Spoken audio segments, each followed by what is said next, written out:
যে বিয়ে করে ওনার বুদ্ধি বেড়েছে। এখন মনে হচ্ছে ওনার বিয়েটা আরও আগে করা উচিত ছিল। যে বিয়ে করে ওনার বুদ্ধি বেড়েছে।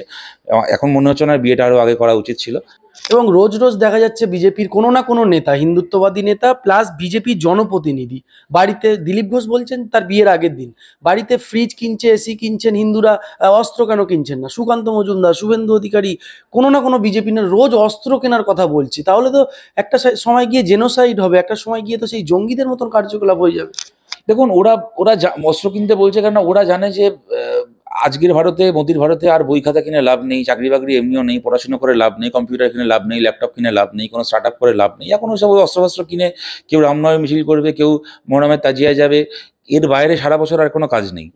এবং দেখো, আমি তোমাকে এইটা বলছি, ঠিক আছে, দিলীপ ঘোষকে আমি ঠিক আছে, আমি বিয়ের আগের দিন বললেন যে হিন্দুরা অস্ত্র কিনুক, বিয়ের দুদিন পরেই আবার বললেন যে না, মন্দির নিয়ে সবসময় রাজনীতি করা ঠিক না, মন্দির নিয়ে রাজনীতি করতে গিয়ে বিজেপি অযোধ্যায় হেরেছে। সুতরাং ঠিক আছে, বিয়ে করে ওনার বুদ্ধি বেড়েছে। এখন মনে হচ্ছে ওনার বিয়েটা আরও আগে করা উচিত ছিল। ঠিক আছে, আমি ওনাকে ধরছি না। দেখা যাচ্ছে যে উনি নাকি তৃণমূলেও যোগ দিতে পারেন। সে সে তো ঠিক আছে, উনি তো এখন তৃণমূলেই তো আছেন, কিন্তু আলাদা দল নাকি ওটা? ওই একই হলো, বিজেপি করা তৃণমূল করা একই হলো। কিন্তু তুমি দেখবে পশ্চিমবাংলায় বেশিরভাগই কিন্তু বিজেপি আর তৃণমূলের নেতাগুলো কমন। তুমি প্রায় এমন কোনো তৃণমূল নেতা পাবে না যে কখনো চুরি করেনি, আর প্রায় এমন কোনো বিজেপি নেতা পাবে না যে কখনো তৃণমূল করেনি।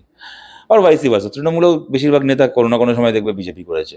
তৃণমূলের এবারে এমপিদের তালিকাটা দেখো না তুমি, কতগুলো বিজেপির মাল এখন তৃণমূল এমপি হয়ে বসে আছে, তাই না? সুতরাং এগুলো আছে। আমি তোমায় এই কথাটা বলছি যে ছোট ছোট বাচ্চাগুলোকে এই যে বিষিয়ে দেওয়া হচ্ছে, এইটাকে কি বলুন তো, মানে এদের তিনকুল পার করে এক কুলে গিয়ে ঠেকেছে, কিন্তু পরে সমাজটাকে আরো নোংরা করে দেওয়ার চেষ্টা করছে। কিন্তু আমাদের সামনে, বামপন্থীদের সামনে চ্যালেঞ্জ হচ্ছে, দেখো, এটা খালি রাজনৈতিক নয়, এটা আমাদের কাছে একটা সাংস্কৃতিক যুদ্ধ, সাংস্কৃতিক লড়াই।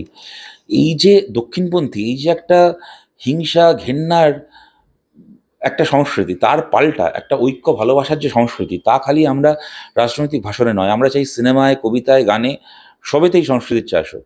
এবং সেখানেই আমরা আবেদন করছি, বহু মানুষ আছেন আমাদের পার্টির বাইরেও, সিপিএমের বাইরেও, যারা কিনা ধর্মনিরপেক্ষ, যারা কিনা গণতান্ত্রিক, যারা প্রগতিশীল, যারা হয়তো আর 5টা প্রশ্নে আমাদের সঙ্গে একমত নন, কিছু ব্যাপারে সিপিএমের সাথে তাদের ডিফারেন্সও আছে, কিন্তু তাদের মধ্যে কতগুলো শুভ চেতনা আছে।